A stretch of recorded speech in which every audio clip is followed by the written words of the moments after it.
ভাবুন, একজন রাজা যার আদেশে শুধু মানুষ নয় জিনরাও কাজ করত, যিনি পাখির ভাষা বুঝতেন, পিঁপড়ার কথাও শুনতে পেতেন, যার নির্দেশে বাতাস শত শত কিলোমিটার পথ অতিক্রম করত, যার সামনে পাহাড় সম সম্পদও ছিল তুচ্ছ। কিন্তু এত ক্ষমতা থাকার পরও তিনি অহংকার করেননি, বরং বলেছিলেন, এসব আমার রবের অনুগ্রহ, তিনি আমাকে পরীক্ষা করছেন আমি কৃতজ্ঞ হয় নাকি অকৃতজ্ঞ। আজ জানবো এমন এক মহান নবীর ইতিহাস, যিনি ছিলেন একই সঙ্গে আল্লাহর নবী, ন্যায়পরায়ণ বিচারক, এমনকি পৃথিবীর অন্যতম শক্তিশালী রাজা, নবী সুলাইমান আলাইসাল্লামের পূর্ণ ইতিহাস। আগের পর্বে আমরা জেনেছিলাম নবী দাউদ আলাইসাল্লামের ইতিহাস, কিভাবে একজন রাখাল বালক আল্লাহর সাহায্যে জালুতকে পরাজিত করেছিলেন, এরপর নবুয়ত ও রাজত্ব লাভ করেছিলেন, আর আল্লাহ তাকে জাবুর কিতাব ও অসংখ্য নিয়ামত দান করেছিলেন। কিন্তু দাউদ আলাইসাল্লামের ইন্তেকালের পর আল্লাহ তার পুত্র সুলাইমান আলাইসাল্লামকে এমন কিছু নিয়ামত দান করেন যা পৃথিবীর আর কোনো মানুষকে একসঙ্গে দেওয়া হয়নি। আজ আমরা সেই অবিশ্বাস্য ইতিহাস জানব। এর আগের পর্বে সুলাইমান আলাইসাল্লামের পিতা দাউদ আলাইসাল্লামের ইতিহাসটিও তোমরা আগের ভিডিওতে আছে, দেখে নিতে পারো। এছাড়াও নবীদের ইতিহাসগুলি পরপর আপলোড করা আছে, মানে পৃথিবীতে যে যে নবীগুলি পরপর এসেছিল সেই নবীদের ঘটনাগুলি পরপর আপলোড করা আছে। সুলাইমান আলাইসাল্লাম ছিলেন মহান নবী দাউদ আলাইসাল্লামের পুত্র। তিনি ছোটবেলা থেকেই অত্যন্ত বুদ্ধিমান, ন্যায়পরায়ণ এবং আল্লাহ ভীরু ছিলেন। আল্লাহ তাকে অল্প বয়সে অসাধারণ প্রজ্ঞা দান করেছিলেন। একদিন এমন একটি ঘটনা ঘটল যার মাধ্যমে পুরো জাতি বুঝে গেল এই শিশুর মধ্যে আল্লাহ বিশেষ জ্ঞান দান করেছেন। একদিন দুই ব্যক্তি দাউদ আলাইসাল্লামের কাছে এসে একটি বিচার নিয়ে এলো। একজনের ছিল আঙুরের বাগান, একজনের ছিল ভেড়ার পাল। রাতে ভেড়াগুলো বাগানে ঢুকে সমস্ত ফসল নষ্ট করে দেয়। দাউদ আলাইসাল্লাম প্রথমে রায় দিলেন, ভেড়াগুলো ক্ষতিপূরণ হিসাবে বাগানের মালিককে দিয়ে দেওয়া হবে। কিন্তু তখন তরুণ সুলাইমান আলাইসাল্লাম বিনয়ের সঙ্গে একটি ভিন্ন মতামত দিলেন। তিনি বললেন, ভেড়াগুলো কিছুদিন বাগানের মালিকের কাছে থাকবে, সে ভেড়ার দুধ, উল ও অন্যান্য উপকার ভোগ করবে, আর ভেড়ার মালিক বাগানটি আগের মতো করে ঠিক করে দেবে। যখন বাগান আগের অবস্থায় ফিরে আসবে তখন উভয়েই নিজেদের সম্পদ ফেরত পাবে। এই বিচার ছিল আরও ন্যায়সঙ্গত। আল্লাহ কুরআনে এই ঘটনার উল্লেখ করেছেন এবং জানিয়েছেন তিনি দাউদ আলাইসাল্লাম ও সুলাইমান আলাইসাল্লাম উভয়কেই জ্ঞান ও প্রজ্ঞা দান করেছিলেন। তবে এই বিশেষ মামলার সঠিক সমাধান সুলাইমান আলাইসাল্লামকে বুঝিয়ে দিয়েছিলেন। কিছু বছর পর মহান নবী দাউদ আলাইসাল্লামের ইন্তেকাল হলো। এরপর আল্লাহ সুলাইমান আলাইসাল্লামকে নবুয়ত ও রাজত্ব দান করলেন। তিনি শুধু একজন রাজাই ছিলেন না, তিনি ছিলেন আল্লাহর নির্বাচিত নবী। তার রাজত্ব ছিল ন্যায়, বিচার, দয়া এবং আল্লাহর আনুগত্যের উপর প্রতিষ্ঠিত। এরপর আল্লাহ তাকে এমন কিছু বিশেষ নিয়ামত দিলেন যা ইতিহাসে আর কারো ভাগ্যে একসঙ্গে জোটেনি। নবুয়ত ও রাজত্ব লাভের পর আল্লাহ সুলাইমান আলাইহিসসালামকে এমন কিছু নিয়ামত দান করলেন যা অন্য কোনো রাজা বা নবীকে একসঙ্গে দেওয়া হয়নি। তিনি মানুষ, জিন ও পাখিদের বিশাল বাহিনীর অধিনায়ক ছিলেন। কুরআনে আল্লাহ বলেন, তার জন্য জিন, মানুষ এবং পাখিদের বাহিনী সুশৃঙ্খলভাবে একত্র করা হতো। কিন্তু এখানেই শেষ নয়, আল্লাহ তাকে পাখিদের ভাষা বোঝার ক্ষমতাও দান করেছিলেন। একদিন তিনি বললেন, হে মানুষ, আমাদের পাখিদের ভাষা শিক্ষা দেওয়া হয়েছে এবং আমাদের সব কিছু থেকে দান করা হয়েছে। নিশ্চয় এটি আল্লাহর সুস্পষ্ট অনুগ্রহ।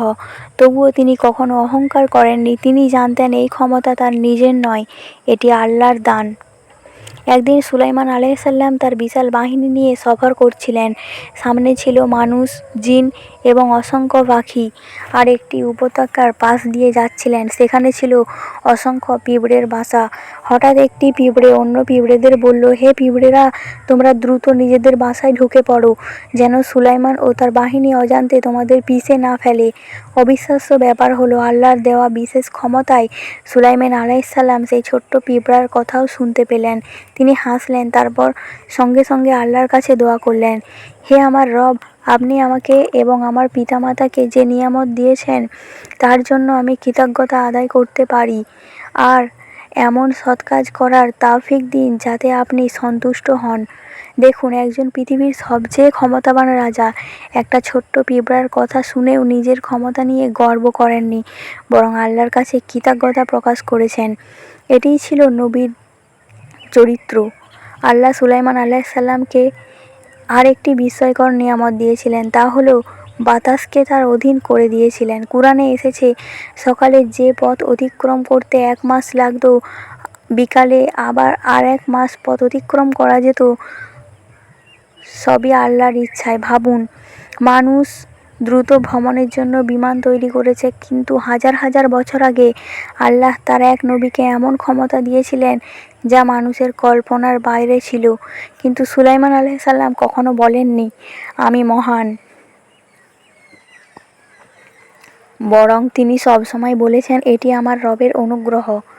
আল্লাহ জিনদেরও সুলাইমান আলাইহিসসালামের অধীন করে দিয়েছিলেন। তারা তার আদেশে বিশাল বিশাল কাজ করত। তারা নির্মাণ করত প্রাসাদ, উঁচু ভবন, দুর্গ, বড় বড় পাত্র, এমনকি ডুব দিয়ে সমুদ্র থেকে মূল্যবান জিনিসও তুলে আনত। যে জিন আদেশ অমান্য করত, আল্লাহর নির্দেশে তার শাস্তির ব্যবস্থা ছিল। কিন্তু মনে রাখতে হবে, সুলাইমান আলাইহিসসালাম নিজে কোনো জাদু করতেন না, বরং আল্লাহর দেওয়া ক্ষমতায় সব কিছু পরিচালিত হতো। একদিন সুলাইমান আলাইহিসসালাম তার বাহিনী পরিদর্শন করছিলেন। হঠাৎ তিনি লক্ষ্য করলেন হুদহুদ পাখিটিকে দেখা যাচ্ছে না। তিনি বললেন, হুদহুদ কোথায়? সে যদি গ্রহণযোগ্য কোনো কারণ না দেখায়, তাহলে আমি তাকে শাস্তি দেব। কিছুক্ষণ পর হুদহুদ ফিরে এলো। সে বলল, আমি এমন একটি খবর নিয়ে এসেছি যা আপনি এখনও জানেন না।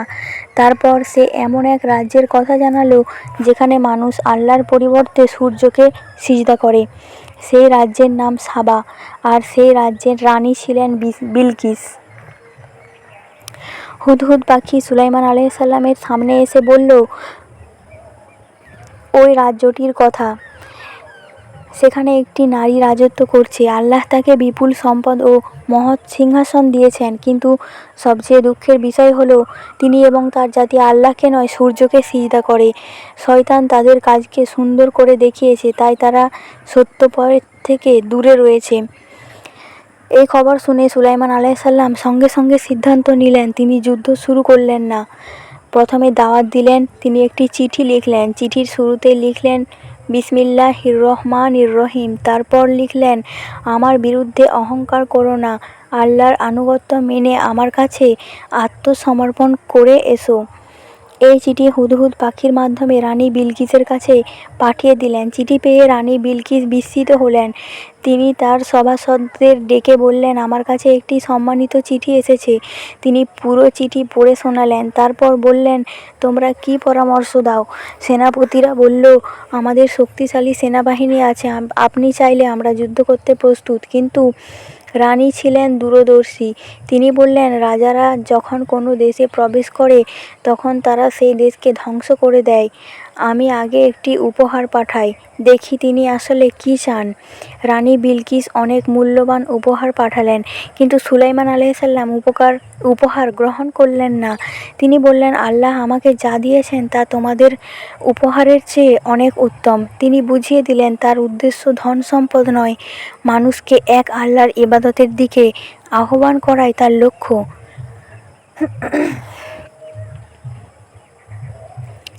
তারপর তিনি সতর্ক করে বললেন, যদি তারা সত্য গ্রহণ না করে, তাহলে এমন বাহিনী নিয়ে আসবেন যার মোকাবিলা তারা কখনো করতে পারবে না। এরপর রানী বিলকিস নিজেই সুলাইমান আলাইহিসসালামের সঙ্গে সাক্ষাৎ করার সিদ্ধান্ত নিলেন। তিনি রওনা হওয়ার আগেই সুলাইমান আলাইহিসসালাম তার সভায় বললেন, তোমাদের মধ্যে কে তার সিংহাসনটি আমার কাছে এনে দিতে পারবে? তার আসার আগেই এক শক্তিশালী জিন বলল, আপনি সভা শেষ করার আগেই আমি এনে দেব। কিন্তু তখন এমন একজন ব্যক্তি, যার কাছে আল্লাহর দেওয়া বিশেষ জ্ঞান ছিল, বললেন, আপনি চোখের পলক ফেলার আগেই আমি তা এনে দিতে পারি।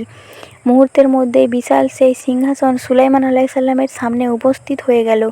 সুলাইমান আলাইহিসসালাম বিস্ময়ে বললেন, এটি আমার রবের অনুগ্রহ, তিনি আমাকে পরীক্ষা করছেন, আমি কৃতজ্ঞ হই নাকি অকৃতজ্ঞ।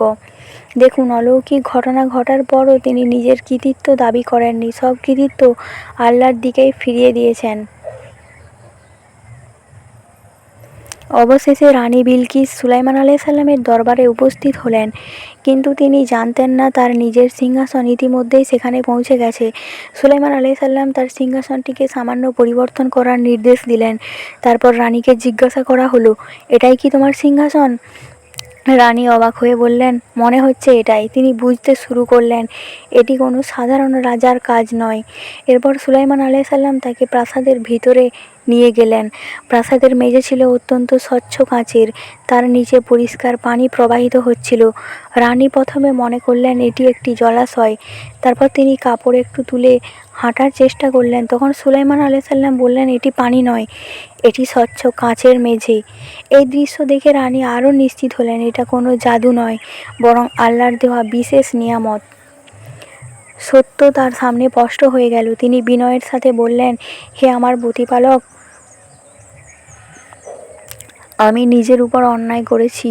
এখন আমি সুলাইমানের সঙ্গে বিশ্বজগতের প্রতিপালক আল্লাহর কাছে আত্মসমর্পণ করলাম। এইভাবে সাবার রানী বিলকিস আল্লাহর প্রতি ঈমান আনলেন। সুলাইমান আলাইসাল্লামের লক্ষ্য ছিল না রাজ্য দখল করা। তিনি চেয়েছিলেন মানুষের শিরক ছেড়ে এক আল্লাহর ইবাদত করুক। এটাই ছিল একজন নবীর প্রকৃত দাওয়াত।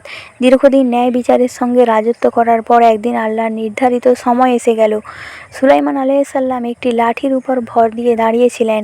সেই অবস্থাতেই তার ইন্তেকাল হয়, কিন্তু জিনেরা তা বুঝতে পারেননি। তারা আগের মতোই কাজ করতে থাকে। অনেক দিন পর একটি ছোট্ট উইপোকা তার লাঠি খেয়ে ফেলে। লাঠিটি ভেঙে গেলে তার দেহ মাটিতে পড়ে যায়। তখন জিনেরা বুঝতে পারে সুলাইমান আলাইসাল্লাম অনেক আগেই ইন্তেকাল করেছেন। আল্লাহ কুরআনে এই ঘটনার মাধ্যমে জানিয়ে দিয়েছেন জিনেরা গায়েব জানে না। যদি তারা গায়েব জানতো তাহলে এতদিন তারা কঠোর পরিশ্রম করে যেত না। নবী সুলাইমান আলাইসাল্লামের জীবনী আমাদের অনেক বড় শিক্ষা দেয়।